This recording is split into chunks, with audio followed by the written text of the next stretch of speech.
Nasaan ang tsinelas ko? Kapag nasa loob ng bahay si Tanya, lagi niyang nakakalimutan magsuot ng tsinelas. Kapag naglalaro siya ng bahay-bahayan, palagi siyang nakapaa. Madalas tanungin ng tatay niya si Tanya, "Bakit ka nakapaa, Tanya? Nasaan ang tsinelas mo?" Saka lang maaalala ni Tanya ang mga tsinelas niya. Laging ganoon si Tanya. Lagi niyang nakakalimutan isuot ang tsinelas niya.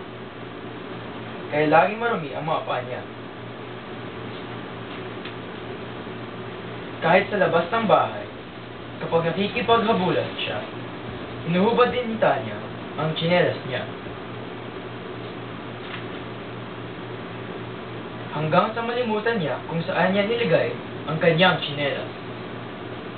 Dahil dito, nagtampo ang mga tsinelas ni Tanya. Isang araw, nagtago ang mga tsinelas niya. "Nasaan kaya ang mga tsinelas ko?" tanong ni Tanya. Hinanap niya ng hinanap ang mga tsinelas niya. Napagod na siya sa kakahanap, pero talagang mahirap makita ang mga tsinelas na nagtampo kay Tanya. Hindi alam ni Tanya na ang mga sandaling iyon, maraming di nakikitang dumi at mikrobyo sa sahig ang tuwang-tuwa sa nangyari. "Pwede na nating salakayin ang mga paa ni Tanya." "Mwahahaha!" sabi ng mga dumi at mikrobyo. Masaya sila dahil ang mga batang laging nakapaa ay pwede nilang lusubin. Didikit sila sa mga paa ng mga batang walang tsinelas o sapatos at papasok sa loob ng katawan ng hindi namamalaya. Dahil dito, maaaring magkasakit ang mga batang hindi nagsusuot ng tsinelas. "Mwahaha! Mwahaha!" sabi ng mga dumi at mikrobyo. Hindi lang ang mga dumi at mikrobyo ang masaya. Sa labas ng bahay, marami ring kontrabida ang tuwang-tuwa ng mga batang nakapaa. "Lapit pa! Lapit pa! Nyak! Nyak! Nyak!" sabi ng mga bubog at tinik. Masayang-masaya sila dahil ang mga batang laging nakapaa ay pwede nilang masugatan o matibok. "Nyak! Nyak! Nyak!" sabi ng mga bubog at tinik.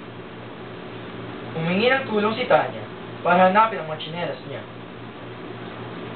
Sinabi ng tatay ni Tanya na kailangan lagi nakatsinelas ang mga bata para maligtas ang mga paa sa dumi at mikrobyo at sa mga bubog o tinik na nasa paligid. Mabuti na lang nakita nila ang mga tsinelas ni Tanya. Isinuot ni Tanya ang mga tsinelas niya. Tinandaan niya kung bakit kailangan laging magsuot ng tsinelas. Naghugas ng paa si Tanya. Sinabon niyang mabuti ang mga paa niya. Pagkatapos, kumuha siya ng malinis na pamunas at pinatuyo ang kanyang mga paa. Mula noon, hindi na niyang nalimutang isuot ang kanyang tsinelas.